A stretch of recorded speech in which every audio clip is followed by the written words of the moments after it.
Berdasarkan hasil penghitungan suara sementara pemilu legislatif oleh Komisi Pemilihan Umum atau KPU, Partai Golkar saat ini berada di posisi kedua dengan perolehan 14,64%.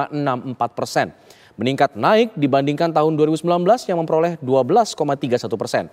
Partai Golkar bisa menggeser Partai Gerindra ke posisi ketiga, padahal Partai Gerindra memiliki ketua umum yang juga menjadi calon presiden, Prabowo Subianto.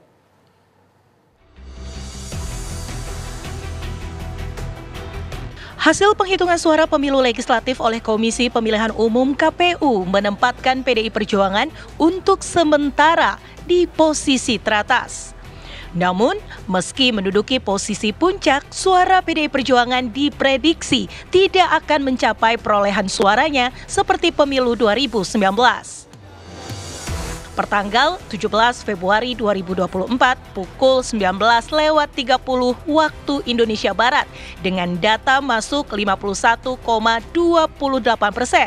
PDI Perjuangan memperoleh 16,43%, turun dibandingkan perolehan suara 2019 yang mencapai 19,33%.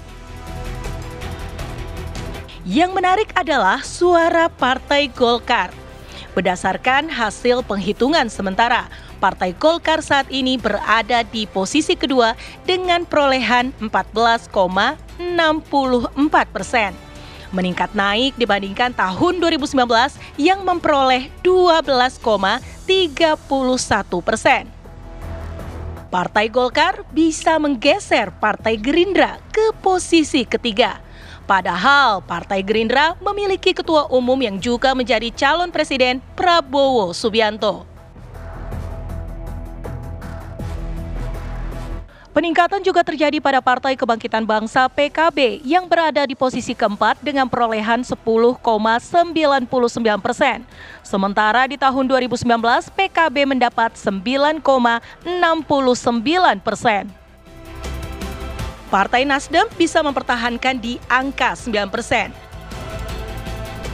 Sementara PKS berdasarkan penghitungan suara per 17 Februari berada di angka 7,49%.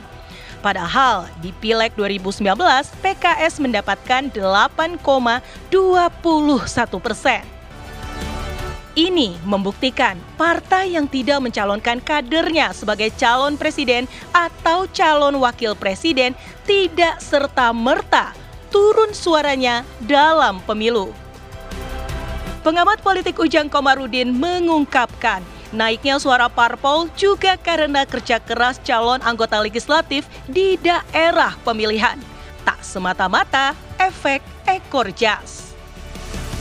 Nah, memang awalnya bisa jadi keempat partai tersebut, ya Golkar, PKB, PKS, dan Nasdem, ingin mendapatkan efek ekor jas atau koktail efek dari kandidat capres-cawapres yang diusung maupun yang didukungnya. Misalkan Nasdem, PKB, PKS tentu ingin mendapatkan efek koktail efek dari kandidat capres dan cawapresnya. Tetapi kan tidak banyak didapatkan dari hal itu. Begitu juga Golkar mungkin ingin mendapatkan koktail efek dari Prabowo, dan itu juga tidak mendapatkan. Mereka kenapa naik suaranya dari pemilu sebelumnya? Itu karena ya perjuangan keras dari para kandidat atau dari para caleg-calegnya itu. Karena dengan itulah ya mereka bisa naik suaranya. Karena tadi tidak bisa berharap kepada koktail efek dari kandidat capres-cawapres yang diusung dan didukungnya itu. Tetapi lebih kepada dari semua partai, termasuk keempat partai tadi, Golkar, PKB, PKS, dan Nasdem, ya berjuang habis-habisan, mati-matian di dapilnya masing-masing, mengamankan, menjaga, lalu menaikkan suara untuk kepentingan pilegnya. Penghitungan surat suara belum lagi selesai. Juga Komisi Pemilihan Umum belum menetapkan jumlah kursi yang diperoleh masing-masing parpol di Dewan Perwakilan Rakyat.